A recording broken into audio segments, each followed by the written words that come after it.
आज हम लोग डिफरेंशियल इक्वेशन में एक टॉपिक है उसको पढ़ेंगे। देखिए क्या है, classification of second order partial differential equation. मतलब सेकेंड ऑर्डर का जो पार्शियल डिफरेंशियल इक्वेशन है उसका क्लासिफिकेशन करना, ये देखेंगे। देखिए सबसे पहले एक फंक्शन होगा, let Z be a function of two independent variable X and Y. Z एक फंक्शन होगा जिसमें two independent variable X and Y होंगे। Consider a general partial differential equation second order form. Second order form में ये partial differential equation देखिए इस form में ये है, इस फॉर्म में है, ठीक है। और जिसमें ये कैपिटल आर एस और टी जो होगा वो कांस्टेंट होगा। तो इस फॉर्म को समझेंगे ये क्या है। तो देखिए स्मॉल आर जो है ये जेड फंक्शन जो है, जेड फंक्शन है जिसमें two independent variable X and Y है, उसको इस स्मॉल आर की बात कर रहे हैं। उसमें एक्स के रिस्पेक्ट में उसको पार्शियल डिफ्रेंशिएट करेंगे और फिर एक बार करेंगे, यानी कि डबल बार उसको डिफ्रेंशिएट करेंगे विथ रिस्पेक्ट टू एक्स। तो ये del square Z by del X square होगा। एस क्या होगा, एक बार उसको एक्स के रिस्पेक्ट में पार्शियल डिफरेंशियल इक्वेशन करेंगे, फिर उसके बाद वाई के रिस्पेक्ट में करेंगे तो del square Z by del X into del Y होगा। और टी क्या होगा, तो टी जो होगा वो जेड फंक्शन जो होगा उसको वाई के रिस्पेक्ट में डबल बार दो बार उसको पार्शियल डिफरेंशिएट करेंगे विथ रिस्पेक्ट टू वाई। तो ये होगा, इस प्रकार लिखेंगे। तो आर समझ में आ गया, आर एस टी। आर को del square Z by del X square में लिखेंगे, एक्स एस जो होगा small S del square Z by del X into del Y, T जो होगा del square Z by del Y square. अब देखिए ये जो इक्वेशन होगा ये चेक करना है कि ये मेरा पाराबोलिक होगा, हाइपरबोलिक होगा या इलिप्टिकल होगा। हाइपरबोलिक होगा, पाराबोलिक होगा या इलिप्टिकल होगा। तो देखिए यहाँ जो है यह कैपिटल आर एस और टी ये डिसाइड करेगा ये पाराबोला है, हाइपरबोला है या इलिप्स है। तो देखिए एक फार्मूला लिखेंगे, एस स्क्वायर इंटू -4RT। ये कैपिटल एस स्क्वायर जो भी यहाँ कांस्टेंट टर्म होंगे, ये चाहे वेरिएबल जो भी होगा लिखेंगे S square -4R into T. ये अगर ग्रेटर देन 0 होगा तो ये हाइपरबोला होगा। दूसरा एस स्क्वायर -4RT, अगर ये 0 अगर फाइंड होता है तो ये पाराबोला होगा। अगर S square -4RT less than 0 होगा तो ये इलिप्स होगा, ठीक। अब देखिए ये आर को ऐसे भी लिख सकते हैं, कहीं ये आर होगा तो आर को क्या बताए थे, जो भी फंक्शन होगा, एक फंक्शन होगा जिसमें two independent variable X and Y की बात कर रहे थे, जेड इक्वल टू में जेड एक फंक्शन होगा जिसमें two independent variable X and Y होगा। अगर जेड की जगह पे यू एक फंक्शन है जिसमें two independent variable X and Y होगा, तो इस u को दो बार x के रिस्पेक्ट में डिफ्रेंशिएट करेंगे। कौन सा, पार्शियली डिफ्रेंशिएट करेंगे विथ रिस्पेक्ट टू x दो बार। तो ये हो जाएगा del square u by del X square, जिसको r कहेंगे या z भी लिख सकते थे। इसको 2 बार किए इसलिए u(x) लिखेंगे। इसका मतलब होगा इस फंक्शन को, u वाले फंक्शन को पार्शियली डिफ्रेंशिएट किए हैं x के रिस्पेक्ट में 2 बार, ठीक है।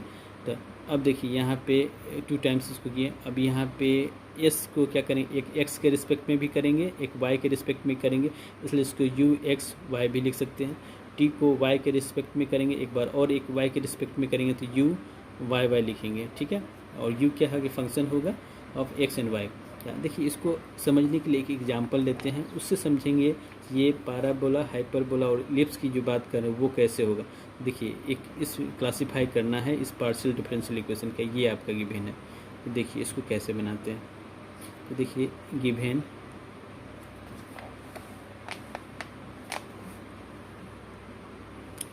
ये 2u(x)(x) plus 4u(xy) plus 3u(yy) equal to 2। देखिए इसके लिए हम क्या बताए थे, ये हो जाएगा आपका u(x) और x, मतलब ये पार्शियल डिफ्रेंशिएट किया 2 बार, 2 बार x को किए तो ये हो जाएगा, ये हो गया आपका r।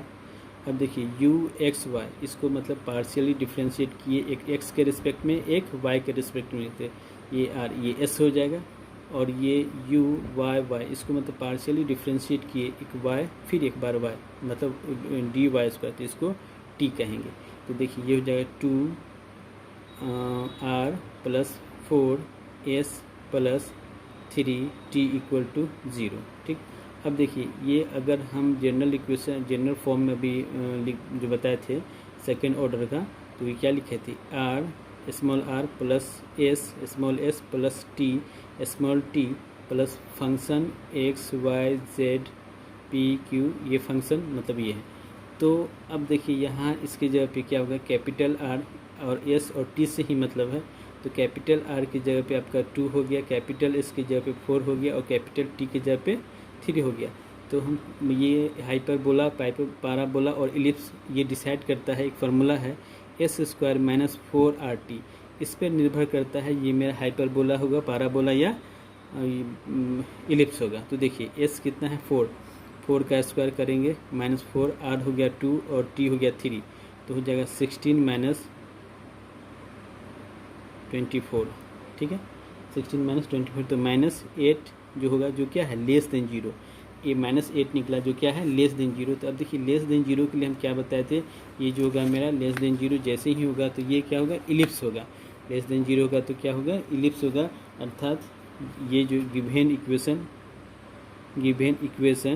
इज इलिप्स, ये क्या है, ये इलिप्स होगा, ये गिवन इक्वेशन क्या है, ये इलिप्स हो गया। तो इससे आप समझ सकते हैं कि इसका क्लासीफाई करेंगे तो ये डिसाइड करेगा हाइपरबोला है, पैराबोला और इलिप्स है, ये डिसाइड करेगा। ये अगर ग्रेटर देन होगा तो हाइपरबोला होगा, इक्वल टू 0 होगा तो 0 के इक्वल होगा तो पैराबोला होगा, लेस देन इक्वल होगा तो इलिप्स होगा। अब एक अगला क्वेश्चन देखते हैं। अब देखिए ये क्वेश्चन आपका इसी से रिलेटेड है, लेकिन ये आप CSI या नेट जून 2012 में ये पूछा हुआ क्वेश्चन है, ठीक है। इसमें देखिए इसी से कैसे ये बनता है, कैसे सॉल्व करते हैं। The second order PDE partial differential, second order को हम क्या माने थे, सेकेंड ऑर्डर का एक फॉर्म था, उसमें हम फिर आएंगे। इतना इज़ क्या है ये चेक करना है। तो देखिए सेकेंड ऑर्डर के लिए ये second order partial differential equation को एक फॉर्म में लिखे थे, वो क्या था, ये था आर फिर small R plus S small S T और small T plus F X Y Z P Q equal to 0, इस फॉर्म में लिखे थे, ठीक है। और बताए थे इसको पहले ये डिसाइड करेगा एक formula S square minus 4RT, अगर ग्रेटर देन 0 होगा तो ये होगा आपका हाइपरबोला, ठीक है। अगर S square minus 4RT equal to 0 होगा तो ये होगा आपका पैराबोला, और एस स्क्वायर माइनस 4RT होगा लेस देन 0 होगा तो ये होगा एलिप्स, ठीक है। अब देखते हैं, अब ये आपका इक्वेशन गिवन है तो इसको लिखते हैं U Y Y minus Y U X X plus X Q equal to X Q U equal to 0, एक यू का फंक्शन होगा, ठीक है, जो एक्स वाई के फंक्शन होगा यू, जिसमें 2 independent variable X and Y होंगे।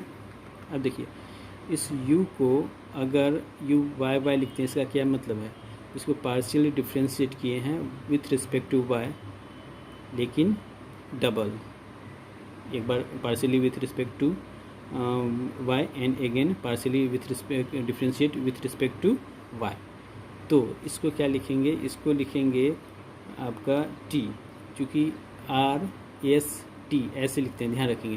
तो r वाले को क्या लिखे थे, del square U by del X square, जिसको यू एक्स एक्स कहें, ये हो गया आपका, और उसके बाद ये आपका हो गया आर, और एस के लिए क्या बताए थे, एस हो गया del square U del X del Y, मतलब एक एक्स के रिस्पेक्ट में करेंगे एक वाई के रिस्पेक्ट में करेंगे, यू एक्स वाई होगा।